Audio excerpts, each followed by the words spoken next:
જય હિન્દ વિદ્યાર્થી મિત્રો, welcome to my YouTube channel Gujarati grammar by બસીરા મંત્રા. વિદ્યાર્થી મિત્રો, ટૂંક સમયમાં જ ટાટ એસ અને ટાટ એચએસની એક્ઝામ આવવાની છે, જે સંદર્ભે હું દરરોજ આપની સમક્ષ ગુજરાતી વ્યાકરણ અને સાહિત્યને લગતા થોડા પ્રશ્નો જે છે એ ખાસ તમારા રિવિઝન માટે મૂકું છું. તો વિદ્યાર્થી મિત્રો, આ ચેનલ જે છે એને વિડીયોને લાઈક કરજો અને ચેનલને સબસ્ક્રાઈબ કરવાનું ન ભૂલતા. ખાસ એવા વિદ્યાર્થીઓને શેર કરજો જે ગુજરાતી વ્યાકરણમાં કાચા છે, કેમ કે અહીંયાથી હું જે કાંઈ પણ તમને સમજાવું છું એક સમજૂતીની સાથે સમજાવું છું. ફક્ત એનો જવાબ પૂરતો નથી હોતો. દરેક પ્રશ્નો જે છે એને આપણે વ્યવસ્થિત રીતે સમજીએ છીએ. તો ચાલો શરૂઆત કરીએ. રાકેશ અહીં આવ, કાલે અહીં જમજે. આ વાક્યનો પ્રકાર જણાવો. પ્રશ્નાર્થ, વિધાન, આજ્ઞાર્થ અને સાદું. તો વિદ્યાર્થી મિત્રો, આ વાક્ય જે છે એ આજ્ઞાર્થ વાક્ય છે. નેક્સ્ટ, નીચે આપેલ સંયોજકો પૈકી સમસ્ત સંયોજક કયું છે? 4 અલગ અલગ ઓપ્શન આપેલા છે, એમાંથી સમસ્ત સંયોજક એવું તમને ઓળખાવાનું કીધું છે. એટલે સમસ્ત સંયોજક જે છે એ તથા છે. આગળ વધીએ.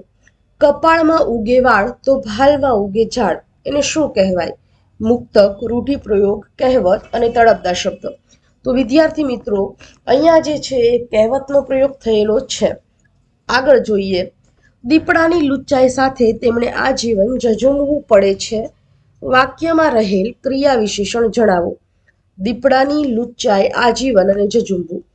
તો દીપડાની જે છે એ તો શું છે કે સંજ્ઞા છે. લુચ્ચાઈ જે છે વિશેષણ છે. આજીવન જે છે એ પણ સંજ્ઞા છે. પણ સાચો આન્સર શું આવશે? તો કે ઝઝૂમવું. ઝઝૂમવું જે છે એ શબ્દ અહીંયા ક્રિયા વિશેષણ તરીકે ઉપયોગ થયેલો છે. આગળ જોઈએ. ભાષાકીય રીતે સાચું વિધાન કયું છે? વહેલાસર આવજો, આ ગામની પ્રત્યેક શેરીઓમાં પાણીના નળ છે. આ હકીકત પરત્વે હું આપનું લક્ષ્ય દોરું છું. મારી શરત ચૂકથી તમને આમંત્રણ આપવાનું રહી ગયું. હવે સાચો આન્સર છે ને વિદ્યાર્થી મિત્રો, એ આવશે વહેલાસર આવજો. આ કેમ નહીં આવે હું તમને જણાવી દઉં. આ ગામની પ્રત્યેક શેરીઓમાં પાણીના નળ છે, બરોબર છે. અહીંયા જુઓ, પ્રત્યેક એવું કીધું, અહીંયા પ્રત્યેક એવું કહી દીધું, પછી અહીંયા બહુવચનનો પ્રયોગ ન કરી શકાય. અહીંયા શેરીઓમાં, શેરી એવું લખ્યું હોય તો આ શું થાય? સાચું થાય. પણ અહીંયા શેરીઓમાં જે છે ને બહુવચન છે, એટલે વાક્ય કેવું પડે? ખોટું પડે. આ હકીકત પરત્વે હું આપનું લક્ષ્ય દોરું છું. અહીંયા આ લક્ષ્ય જે છે ને એનો અર્થ ધ્યેય એવો થાય, તો એ પણ ખોટું છે. અને મારી શરત ચૂક, તો શરત ચૂક જ્યારે આપણે લખીએ એમાં આ ક્યારેય મીંડાવાળા શ નો ઉપયોગ થાય નહીં. એમાં જે સસલાનો સ આવે છે એનો ઉપયોગ થશે. આગળ જોઈએ. અલંકાર ઓળખાવો. માર્કંડી, મને અમૃત જેવું પાણી પણ પાતી. હવે પાણીની તુલના કોની સાથે કરી છે? તો કે અમૃતની સાથે. અમૃત જેવું પાણી, એટલે એકની સરખામણી બીજા સાથે કરવામાં આવે ત્યારે ઉપમા અલંકાર બને છે. આગળ જોઈએ. નીચેના પૈકી સાચી જોડણી કઈ? અલગ અલગ 4 રીતે વિદ્યાર્થી મિત્રો સુરાવલી એવું આપેલું છે, બરોબર છે. પણ બી જે છે સુરાવલી, સુર વત્તા આવલી, એટલે કે સુરોની, સુરની હારમાળા એવો એનો અર્થ થાય છે. માટે બી જે છે એ સાચો આન્સર છે. નેક્સ્ટ, પૂર્વ પ્રત્યય વાળા શબ્દોને ઓળખાવાના છે. પૂર્વ પ્રત્યય એટલે કે મૂળભૂત શબ્દ હોય એની આગળ કોઈ પ્રત્યય લાગેલો હોય એવા શબ્દો. તો જો અહીંયા ગુણવંત અને જવાબદાર, તો એ તો છે નહીં. અહીંયા ચિત્રકાર અને જમાદાર, તો એ પણ છે નહીં. અહીંયા અવગુણ અને બદનસીબ, તો અહીંયા જુઓ, ગુણ એ મૂળભૂત શબ્દ છે, અહીંયા નસીબ એ મૂળભૂત શબ્દ છે. પણ ગુણની આગળ અવ એવો શબ્દ લાગેલો છે અને નસીબની આગળ બદ એવો શબ્દ લાગેલો છે. માટે સાચો આન્સર જે છે એ અવગુણ અને બદનસીબ એવો થશે. આગળ જોઈએ. નિપાત શોધવાનો છે. માતૃભક્ત દત્તુની જીભ પછી ઉપડે જ શાની? જ, શાની, જીભ અને પછી. તો પ્રશ્ન જોતા જ ખબર પડી જાય કે જ જે છે એ અહીંયા નિપાત તરીકે વપરાયો છે અને એ નિપાત જે છે એ ભારવાચક નિપાતમાં આવે છે. જ, ય, એ, તો, પણ, સુદ્ધા, આ બધા શેમાં આવશે? તો કે ભારવાચક નિપાતમાં આવશે. આગળ જોઈએ. શબ્દ સમૂહ માટે એક શબ્દ આપો. પશુને ખાવાનું અનાજ. તો વિદ્યાર્થી મિત્રો, પશુને ખાવાનું અનાજ જે છે એ જોગાણ તરીકે ઓળખાય છે. આગળ જોઈએ, નીચે આપેલા તળપદા શબ્દોનું શિષ્ટ રૂપ આપવાનું છે. લોહવાટ. લોહવાટ એટલે ચિંતા એવું થશે. બરોબર, લોહવાટ એટલે શું થશે? ચિંતા. નેક્સ્ટ, ક્રમાનુસાર અનુનાસિક ધ્વનિઓ ઓળખાવો. ક્રમાનુસાર એટલે કે ક્રમ અનુસાર અનુનાસિક ધ્વનિઓ જે છે વિદ્યાર્થી મિત્રો એને ઓળખાવાના છે. અલગ અલગ રીતે તમને અહીંયા અનુનાસિક ધ્વનિઓ આપેલા છે, અંગ, ય, અણ, મ અને ન. પણ સાચો જે છે ને વિદ્યાર્થી મિત્ર એ સી આન્સર આવશે. અંગ, ય, અણ, ન અને મ. અંગ જે છે એ કંઠ્યનો અનુનાસિક છે, ય જે છે એ તાલવ્યનો અનુનાસિક છે, અણ જે છે મૂર્ધન્યનો અનુનાસિક છે, ન જે છે એ દંત્યનો અનુનાસિક છે અને મ જે છે એ ઓષ્ઠ્યનો અનુનાસિક છે. ચાલો આગળ જોઈએ, નીચેનામાંથી રેખાંકિત સંજ્ઞા કયા પ્રકારની સંજ્ઞા છે? આગળ ગોધન પાછળ સાજન મનમાં મોહ ઉપજાવે.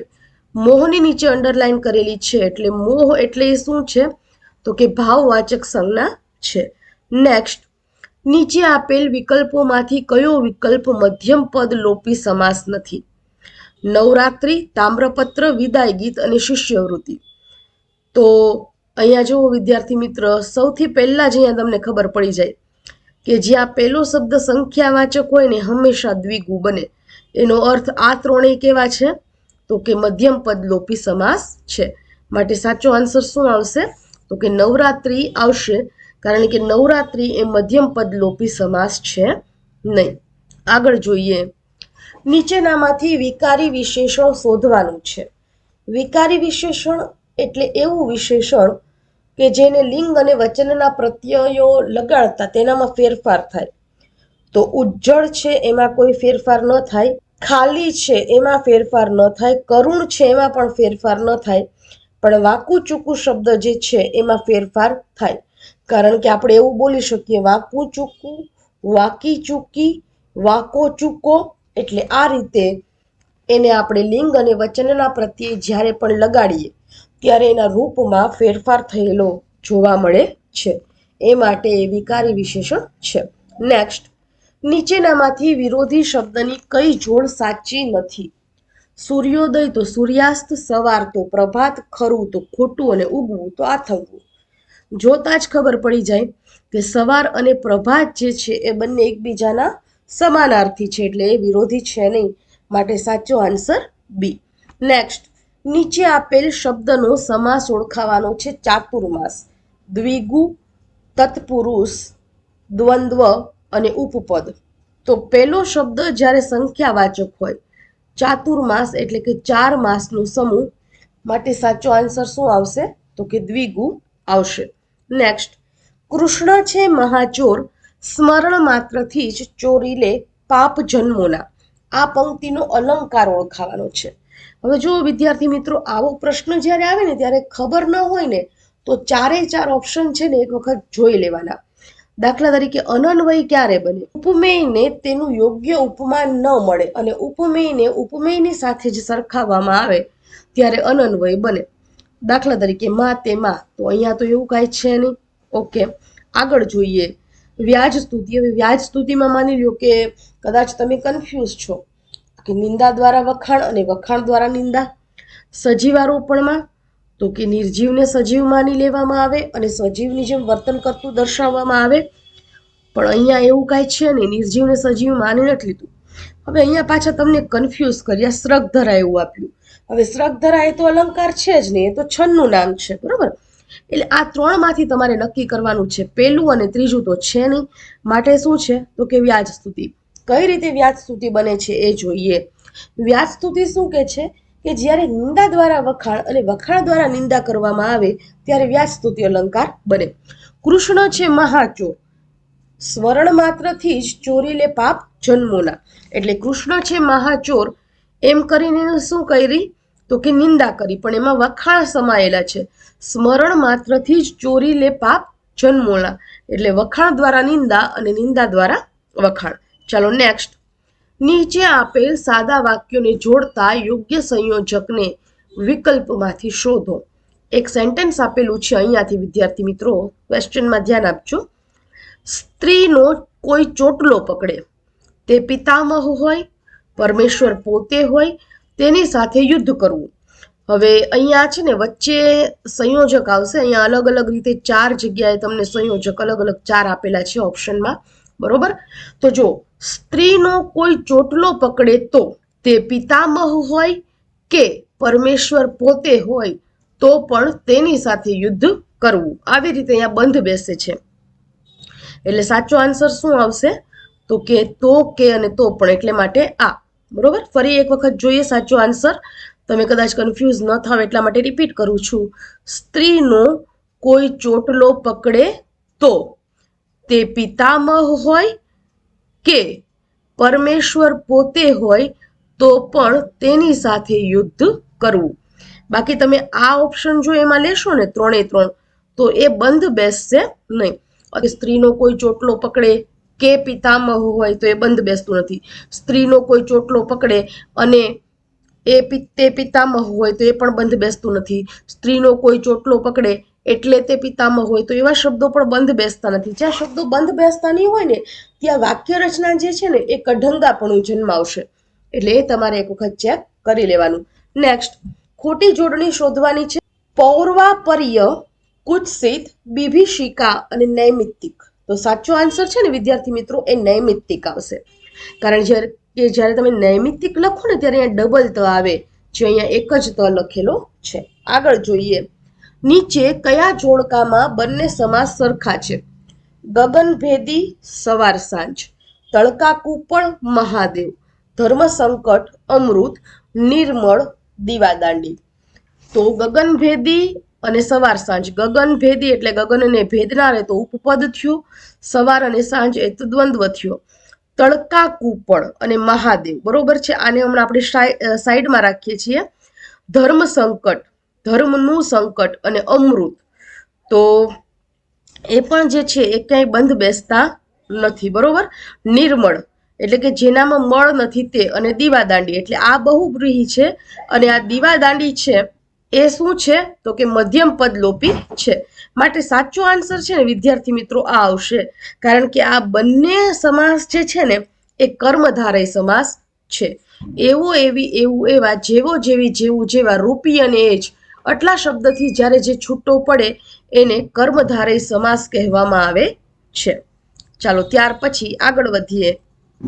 નીચે આપેલ શબ્દમાંથી સાચી જોડણી ધરાવતો વિકલ્પ શોધવાનો છે. અલગ અલગ 4 રીતે વિષાદ લખાયેલું છે.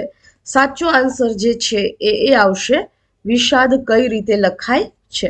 આગળ જોઈએ. નીચેનામાંથી કઈ જોડ ખોટી છે?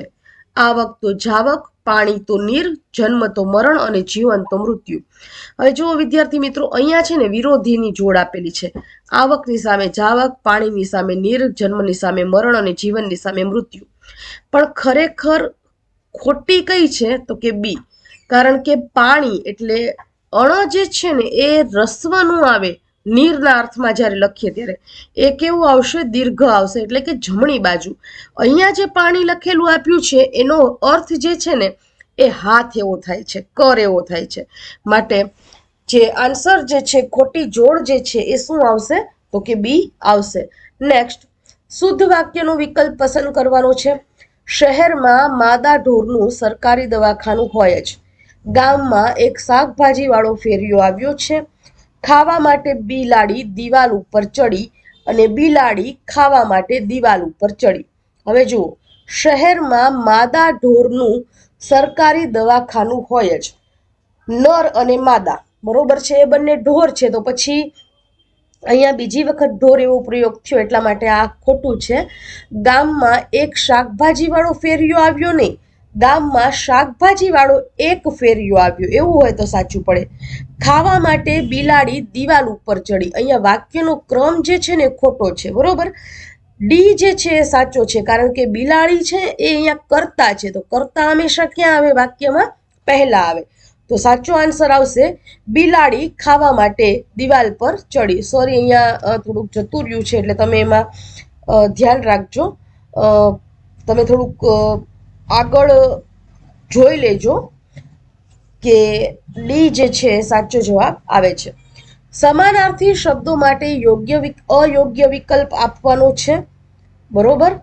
પુષ્કળ, અબૂર અને ભરપૂર, પુષ્કળ, ભરપૂર અને સુમાર, મસ, ભરપૂર અને અતિ, ઘણું, ખૂબ અને પુષ્કળ. તો વિદ્યાર્થી મિત્રો અહીંયા જે છે એ પુષ્કળ, ભરપૂર અને સુમાર જે છે એ શું થશે? સાચો જવાબ આવશે. નેક્સ્ટ તરફ આગળ વધીએ. આપેલા શબ્દની સંધિ કરી સાચો વિકલ્પ શોધો. મનસ વત્તા વ્યાપાર, માનસ વ્યાપાર, મનસા વેપાર, મનો વ્યાપાર અને મનુજ વ્યવહાર. તો સાચો આન્સર જે થશે મનસ વત્તા વ્યાપાર એટલે મનો વ્યાપાર. આ જે છે એ સાચો આન્સર આવશે. ત્યાર પછી નીચે આપેલા વિકલ્પમાંથી કયું જૂથ નપુંસકલિંગના નામો વાળું છે? ઘી, દાડમ અને શરબત, કાચ, લાડુ અને નાથ, ધૂળ, આળસ અને કંકોત્રી, યંત્ર, રસ અને કિંમત. તો સાચો આન્સર જે છે એ આવશે ઘી, દાડમ અને શરબત. આ જે છે ત્રણેય એ નપુંસકલિંગ નામ વાળા છે. આગળ જોઈએ. નીચે આપેલ વાક્યનો યોગ્ય ભાવે પ્રયોગ જણાવો. હિરલ હસે છે. બરોબર. તો હિરલ હસે છે તો હિરલથી હસાય છે એવો એનો ભાવે પ્રયોગ થશે. આગળ જોઈએ. નીચેનામાંથી સંકુલ વાક્ય શોધો. જે મહેનત કરે છે તે સફળ થાય છે. અકસ્માતો તો થવાના જ. બેસી જાઓ અથવા જતા રહો, હું બહાર ગયો હતો. તો સંકુલ વાક્ય જે છે એમાં એક વાક્ય મુખ્ય હોય, બીજું વાક્ય ગૌણ હોય અને જ અને તનો પ્રયોગ થયેલો હોય. માટે એ જે છે એ સાચો આન્સર છે. ચાલો તો વિદ્યાર્થી મિત્રો, તમારો ખૂબ આભાર કે તમે આ સિરીઝ સાથે જોડાઈને રહ્યા. તમે આ વિડીયોને લાઈક કરજો, ચેનલને શેર કરજો, સાથે વિડીયોને પણ શેર કરજો અને ચેનલને સબસ્ક્રાઈબ કરવાનું ભૂલતા નહીં. જય હિન્દ, જય ભારત.